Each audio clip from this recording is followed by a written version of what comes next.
Hello, everyone. During this podcast, we'll be discussing findings from the just released HRO Today flash report, Diversity and Inclusion Workforce Sourcing, 8 Key Takeaways for Improving D&I. I'm Larry Basinait, Vice President of Market Research with Shared Expertise. We're the publishers of HRO Today, organizers of the HRO Today forums and events, and managers of the HRO Today Association. This report was sponsored by Workforce Logiq. Workforce Logiq is a global provider of AI-powered workforce intelligence, technology, and services. Workforce Logiq solutions include MSP, VMS, RPO, direct sourcing, statement of work management, employer solutions, employment screening services, and much more. For more information, visit workforcelogic.com.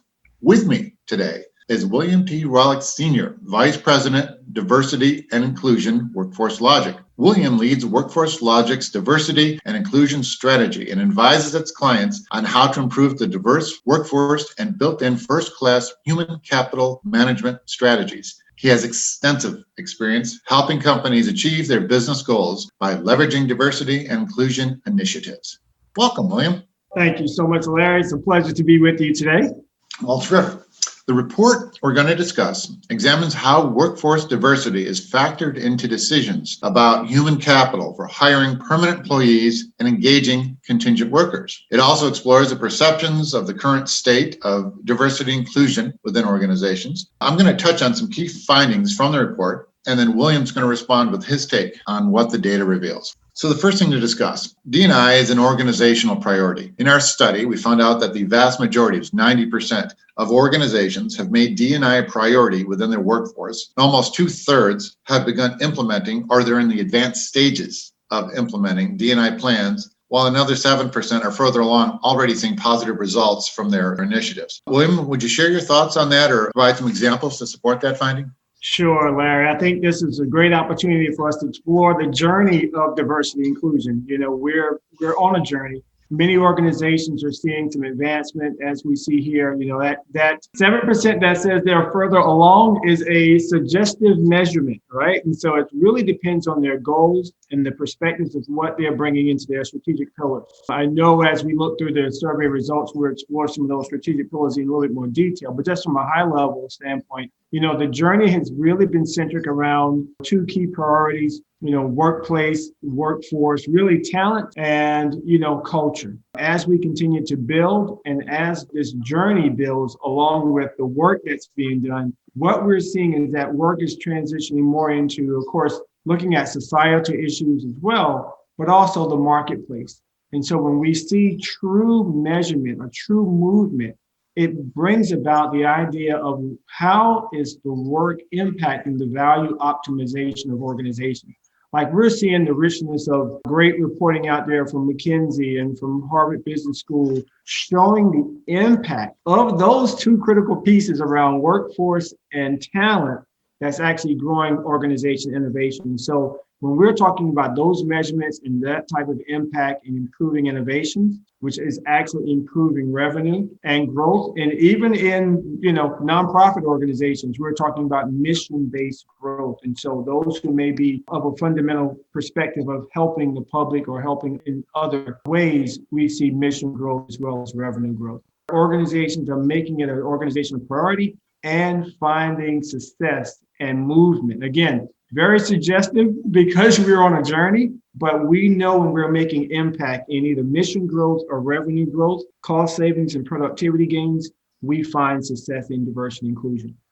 The component of D&I where most organizations in our study said 83% are investing is workplace and culture. And by that, I mean celebrations and learning of different cultures in the workplace. Now, close to that is workforce investment. By that, I mean talent acquisition, mobility, equity, and promotions selected by 77%. So we're almost the same. Right. So what's your take on that? Well, it's interesting. The 4 key categories, we're excited that we had the opportunity to participate in the research and really setting a basis from a Workforce Logiq perspective. We believe those 4 key categories, and I'll say 4, we're going to talk about 2 very quickly here, but the workplace culture, the celebrations, the workforce are 2 areas in which I believe organizations have a good grasp on. as we look beyond those two areas to make impact. And again, we're talking 83% on workplace culture and celebrations and 77% respectively on workforce. From the talent perspective, social responsibility and marketplace was much less. We're going to see a huge inverse in these numbers as we continue along this journey and really the evolution of diversity and inclusion. My feelings and my background and my experiences tell me that it should be the inverse, Larry. And so we should see 83% focused on marketplace. We should see almost the inverse of these numbers as we drive 2 points. One, being best in class and being best in industry. It's what drives a successful workforce. It's what drives a successful recruiting initiative. A lot of people are starting at the basis of the initiative or the strategic objective and not the overall objective of the organization. So when we begin to shift this mindset around diversity and inclusion to marketplace, the overall business strategy and how those strategic objectives affect the overall business strategy, then we will see an inverse in these numbers. I think we'll see a much more growth in marketplace as we go on. I think it's the application that organizations are still struggling with to get beyond diversity as I'll call it a philosophy and not a policy, because that's truly what it is, to move beyond the levels of compliance and workplace and move to economic value, innovation, and business integration. And when they add those top three levels around economic value, where diversity drives revenue, where diversity drives mission, leveraging the employees for innovation and moving the organization forward, and the overall business strategy, then we'll see a lot more movement in marketplace. I think it's just the understanding of where we are on the journey. People are getting better at the workplace culture activities and of course workforce. We're looking at that from a strategic perspective and being much more understanding and driving toward total inclusion, which is, kind of this evolution again from where we began in human capital management, like human capital strategies, now toward total inclusion. And so keeping total inclusion in mind, I think that's why workforce is so very highly compared to workplace culture right now. You said you use the phrase marketplace 3 or 4 times there. You're trying to tie the results to the dollars and cents, business results, right? That's right. That's right. We're going to come back in a second here and talk about some goals and benchmarks. I want to cover one area there before we get there. Another one of our findings ties in closely with Workforce Logiq's mission. While the workforce diversity is often a factor in the selection of permanent employees, and our survey said 2/3. Basically, it's only considered in the selection of temporary workers 44% of the time. Should it be more important? Should it be a bigger factor with contingent labor? Absolutely, Larry. That I think the mindset is on speed to service, right? And so, that's one of the top things we talk about at Workforce Logiq is speed to service, but also having some total talent intelligence. And when we talk about total talent intelligence, it's truly understanding what our clients' needs and wants are around talent. Total talent intelligence is looking at the entire workforce of the organization and helping them understand a methodology or setting a methodology around goal setting. So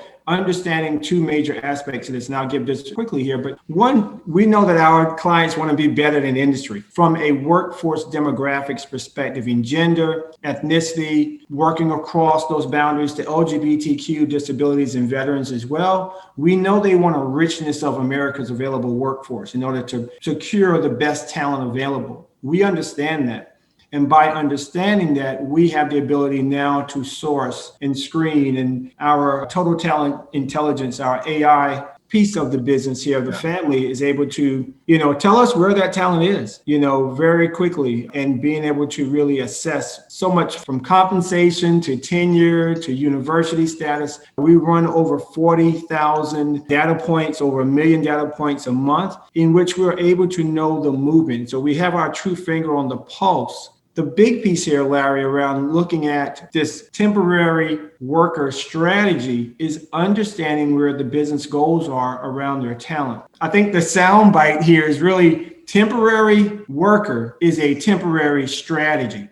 We have to change that mindset that temporary workers are a perm worker strategy. So if we're looking at a perm workforce, both from a skill set and application of what do we want our demographics to look like, we have to begin that journey in the temporary worker format. And that's something we understand. And by understanding that, we can set a prescriptive strategy based on our total talent intelligence of where to look, where to find, what's the right messaging, who's interested in perm, who's interested in temporary employment, and prepare a prescriptive strategy that will actually garner that workforce that our clients are looking for. So it's a lot of great information out there. We know there's big data everywhere, but that big data now, we have the opportunities with those patents that you mentioned earlier to really deep dive and find those opportunities to fill that void, not only on the contingent side of the house, but then also on the perm as well, which is where the big focus has always been. But we know we have clients now that we have some clients up to 54% of their perm workforce comes from their contingent labor. And so without having a strategy for contingent labor from a demographic perspective to feed into that permanent workforce, that's where, we find a huge blind spot that's out there. So helping our clients understand that strategy, build a prescriptive strategy for the contingent workforce to feed that pipeline over to permanent, is a huge win for us as we have more information and being able to, again, source through that big data.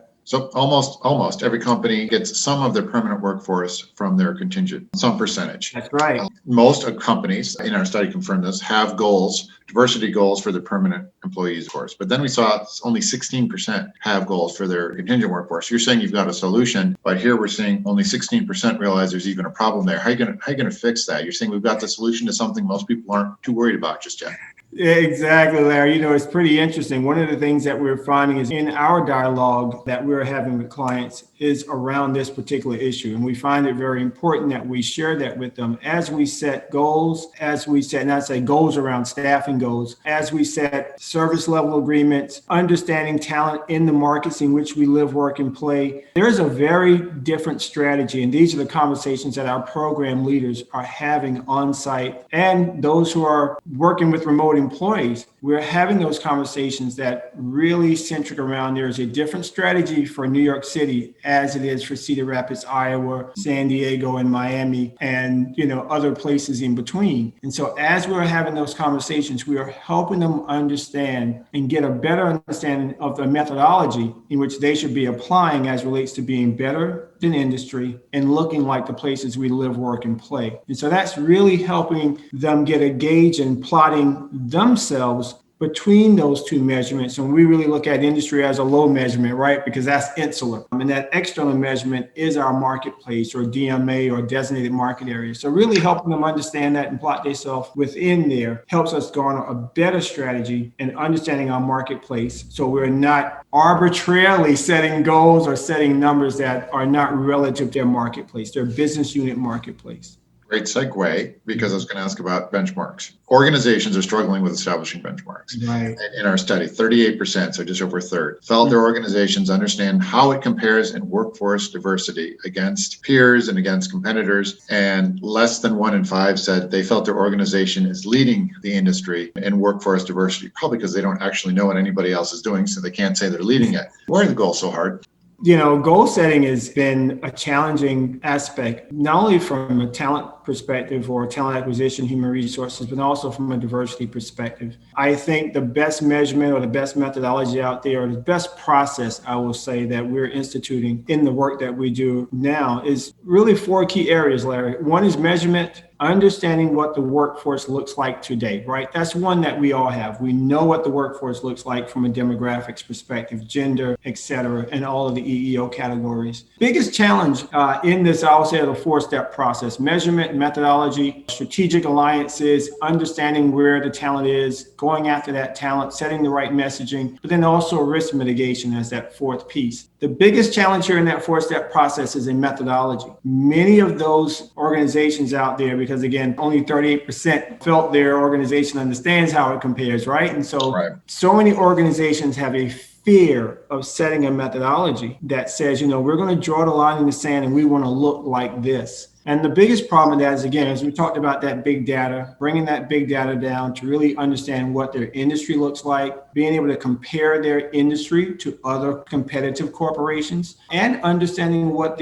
not necessarily the availability, but setting a marker that gives them geographical equity. Those are the critical components, and those components that we're helping organizations understand and have the ability to help them understand with data is that it's okay to set markers, and those markers are fluid. And I think that's the hard point that we're challenged with now, that we have many companies that are setting arbitrary goals without a basis of understanding industry and their market. And so geographical equity is very important in that. We have a lot of companies that are saying, we want 30% more women by 2030. But what is that number based on? Is that an aggregate number for all of the United States? Or are they using census? Or are they using DMA? There's so many data points that are out there. What we're doing is just really understanding what's been set by, we'll call it Executive Order 11246 from OFCCP, and it's about find a solid measurement in your environment that you can measure yourself against and be consistent. And that's something that the Department of Labor has really set and carved in stone. I think is a phenomenal way to do this work. Many experts, many researchers have worked on that executive order. Many of us in staffing and other organizations and other industries has challenged OFCCP around that. And so again, whether an organization is a federal contractor or not, it's a sound methodology. It's a sound system that we're using to put measurements and methodologies in place. Again, that's fluid, because strategies that are based in a large metropolitan area versus a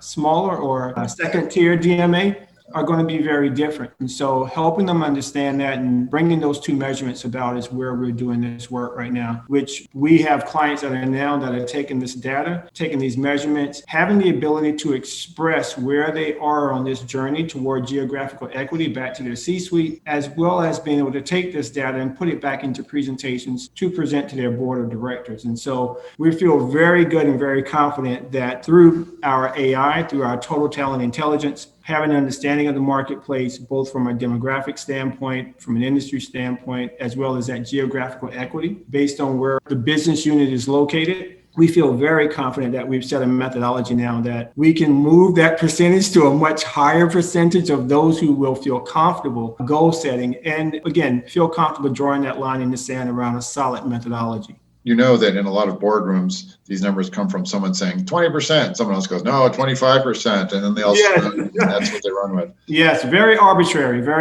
It's been very arbitrary, unfortunately. And, it calls for spikes. We move women from 2% to 4%, and we have 100% increase in women. Well, that's not the expression we would want. The expression we would want is, what is your percentage of industry? What if this is 100% of industry, what is that perspective? And if your DMA, if your DMA is 100% and you're at 70, then we know you have 70% of the DMA and you have a 30% gap. And so it's a much better expression of the numbers when we're looking at that perspective versus arbitrary. So that measurement of the organization against industry and that measurement of the organization against geographical equity is where we have the ability to tap into that big data and give some real value and real numbers. So you can go back to the executive and C-suite and have a very sound methodology as a global talent leader or as a talent executive, building that internal strategy to have a very sound methodology and measurements. Again, we have measurements.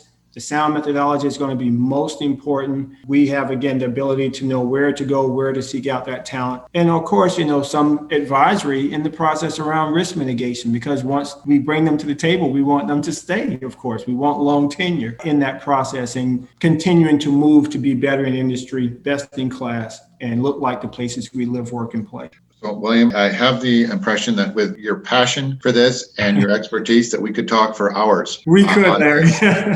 But we can't do that. What we can do, though, is encourage everyone to go and download the report. It can be found at hrotoday.com/research. It has a whole lot more detail on this. It goes over the study in more detail and some great insight there that William provided. And I think it's worth the time to give it a quick read. So that's it for today. I'd like once again thank my guest, William D. Rolack, Senior VP of Diversity and Inclusion, Workforce Logiq. This is a topic that there's certainly much more to go into, not just with our report, but in general. I encourage everyone to take the time to do so. And thank you for everyone that's listening. And again, thank you, William, for joining us. Thank you, Larry. Much appreciated.